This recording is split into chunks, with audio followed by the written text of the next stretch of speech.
नमस्कार जय जगन्नाथ वेलकम करुच्ची मो चैनल को। आज मो पुअर बर्थडे तो डिसेम्बर 25 मो ब्लॉगटा लेट्रे छाड़ुची कारण काम व्यस्त थिला जन्मदिन पाई।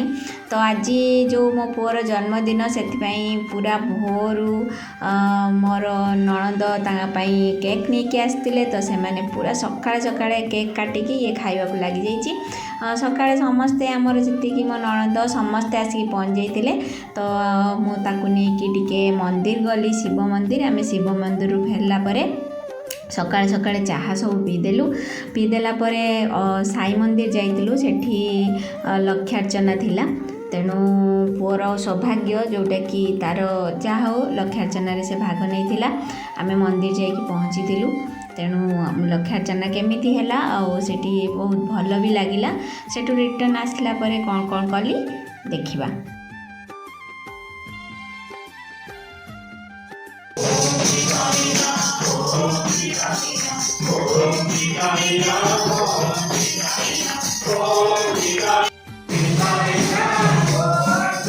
जमीती ओम श्री साईराम उच्चारण करा जाउथला से अनुसार आम चाउल को किछि चाउल पकाउथिलु एवं ओम श्री साईराम कही चलथिलु। तो एमिति लक्षार्चना चलथिला बड़ मानकर आशीर्वाद मो पुआ आज पाइतिला। तो तापरे आम घर को फेरथिलु।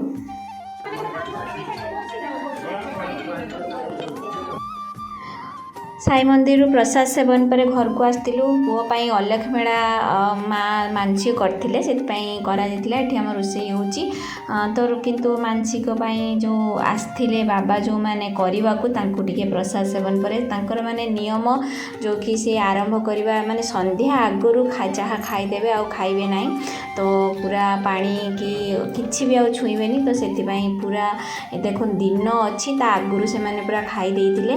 खाई सारा पर भगवान सूर्य देवता को प्रणाम करी मो पुओ भी जाकि आश्रित होता जहाँ आसला परे से होम लगे आरंभ होता पूजा। तो समस्ते आम पूजा सामिल होइतिलु। तो अपन देखो केमिति पूजा चलथिला।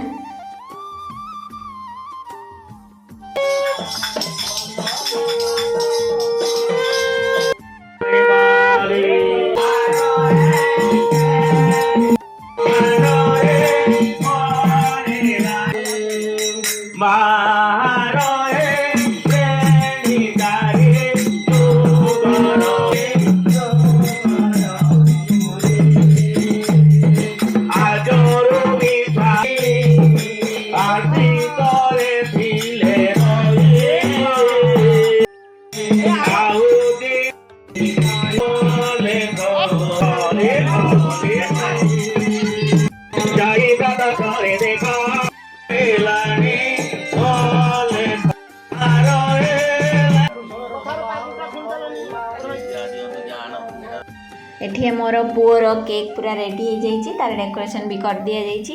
तो सी छिड़ा होता केक काटियापाई सेपटे पूजा चली मेला। तो मेला रे आमे समस्ते पूरा आशीर्वाद नहीं दंडवत होकर पुअर केक कटिंग होता। केक कटिंग पर समस्ते खाई। तो पूजा रे तांकर राति 11टा पर्यंत से माने करथिले। तो माने जने अंकल आंटी तार एमाने भी माने आम घर पाखरे दियर तो एमाने खाउचंदी। खाई सारा पर आम पूजा अधा होता से मैंने रेस्ट ने तापर आम अंधार उठी गाधोई तापरे पूजा पुणी आउ थे आरंभ होता 2टा बेले। तो से माने पूर्व पटू को अने पूजा करते प्रथमे से माने पश्चिम पटू को अनेइले एवं पूर्व पटू को। तेणु आमर पूजा हो माने सरीज एवं पूजा सरीगला एमती ही मेला होता। तो मुझे मो ब्लॉग एंड करुच्ची पुणी देखा मोर गोटे नेक्स्ट वीडियो रे। से पर्यंत टेक केयर बाय बाय।